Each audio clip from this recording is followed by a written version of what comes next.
As maiores transações, Mari, de jogadores que saíram desse eixo, que não é eixo Rio-São Paulo, muito pelo contrário, o eixo nordestino, e foram vendidos aí para o exterior, ou até mesmo aqui para o Brasil. A gente tem ali o Lúcio Rodrigues, que foi vendido por 139 milhões de reais para o Neon, um time da Arábia Saudita. O Pedro Lima, que saiu do Sport e foi vendido para o Wolverhampton por 61 milhões. O Tassiano, que saiu do Bahia e foi para o Santos, vendido por 32 milhões. E o Biel, que saiu do Bahia e foi vendido para o Sporting, time português, né?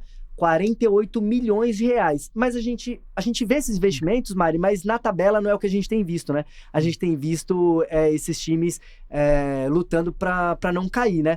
Você consegue fazer alguma relação desses investimentos com os times que estão caindo? Foi um investimento mal feito ou não? Eu acho que quando a gente olha, pelo menos nessa lista, né? Sim. São 3 jogadores do Bahia, né? Sim. E o Bahia não dá pra entrar nessa lista de times que estão mal, porque o Bahia faz um campeonato espetacular, né? Caiu na Copa do Brasil, mas daquela forma o Rogério gosto muito do Rogério como técnico, faz um trabalho excepcional. E também o Bahia tem um quê diferente ali, e vira um quezão nesse sentido, que é uma SAF, né? Uma SAF é um grupo City, que tem investimentos e que com isso consegue fazer melhores negociações.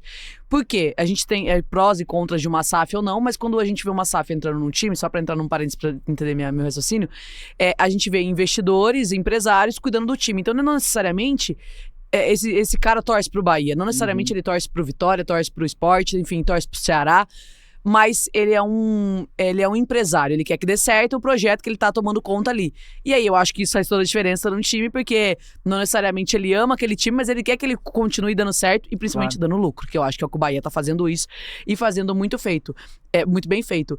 Por outro lado, eu acho que quando a gente olha pros times que estão lá embaixo, ano passado o Vitória fez um campeonato regular, diria, brigou também pra não cair, mas em determinado momento ali conseguiu ir muito bem, né? Todo mundo falava que o Vitória seria um dos times que ia cair e não caiu. E o time que tá pior no campeonato, que é o Sport, realmente, né, fez um início de campeonato assim muito ruim. Eu acho que não tem salvação, é difícil pro Sport. A gente tava falando isso, fala isso há muito tempo, né, desse início. Então, eu acho que o Sport, os investimentos que ele fez dentro do time foram investimentos errados, né? Trouxe jogadores que não funcionaram, trocou de técnico várias vezes. Antônio Oliveira ficou Sim, pouquíssimo dia, né? Sei lá, 4 jogos, se eu não me engano. Semanas, né? Foi semanas, não completou nem um mês. 4 semanas no esporte. Então é isso, são investimentos que não dão certo, são escolhas que não dão certo e que você acaba colhendo os frutos disso, né? Mas a gente tá falando dos pontos negativos, tem o Ceará, que também vem da Série B do ano passado com o Sport. Olha para o mercado de uma forma muito interessante, né? Porque o Ceará, a gente falando aqui um pouco até do futebol paulista, o Ceará pega 3, 4 jogadores do Corinthians e metade deles sem precisar pagar nada, né? Então o Corinthians Pedro Raul, pagando. Pedro Henrique. Que é o Matheus, que é o meio-campistas, né? Do Corinthians, que vai em definitivo, inclusive, pro Ceará. Tinha o Choca também emprestado no ano passado, que voltou. Então, assim, um time que olhou e fez bons investimentos. Então, eu acho que tudo é isso, né? E não só investimento em questão de grana que a gente tá falando, é você olhar pro mercado e entender o que vale ou não ali você apostar.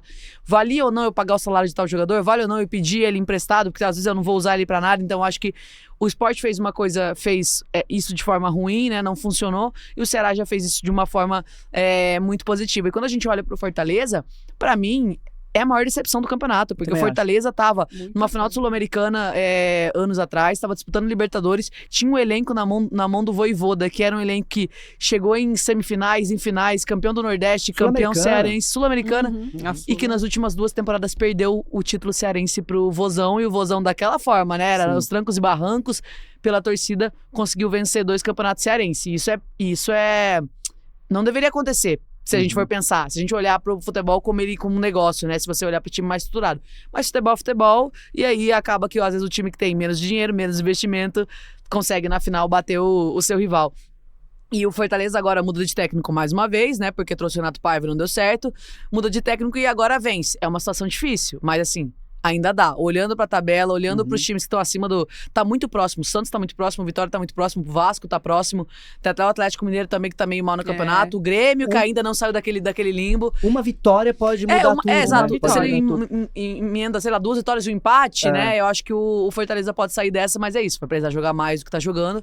Vai precisar olhar pro campo com um pouco mais de responsabilidade também, né? O Fortaleza.